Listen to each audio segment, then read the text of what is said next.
Star plus Anupama serial के आज रात के एपिसोड की शुरुआत में देखने को मिलता है कि अनुपमा अपने बेटे तोसू को सबके सामने सबक सिखाती है। वो उसके दोस्तों के सामने ही तोसू को उसकी हैसियत से याद दिलाती है। अनुपमा तोसू के मुंह पर पानी भी मारती है और उनके दोस्तों को बताती है कि यहाँ पर ये वेटर का काम करता है और वो यशदीप सर के मेहरबानी से है। वह सबके सामने यशदीप सर, विक्रम भाई और राहुल से भी माफी मंगवाती है और अपने दोस्तों के सामने इस तरह जलील होकर तोसू बुरी तरह से बौखला जाता है।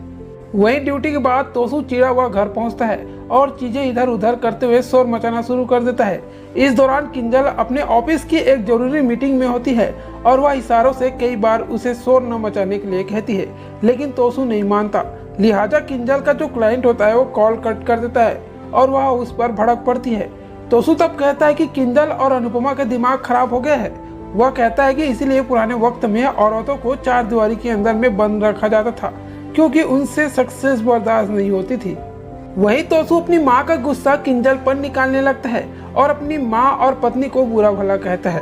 वो अपनी माँ के बारे में आपत्तिजनक बातें कहता है और बोलता है कि अनुपमा जैसे लोगों को अर्थ से फर्श पर आने में वक्त नहीं लगता।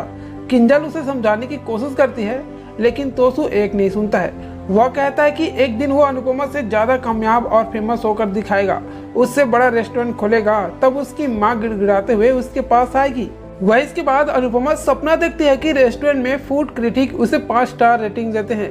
अनुपमा छोटी की बर्थडे प्लानिंग और अपने रेस्टोरेंट का काम बड़ी खूबसूरत से के साथ संभाल रही है। अब ऐसे में देखना होगा कि अनुपमा के साथ अब आगे क्या आफत आने वाली है। तो टीवी सीरियल अनुपमा के आगे लेटेस्ट अपडेट के लिए चैनल को सब्सक्राइब कर लीजिएगा।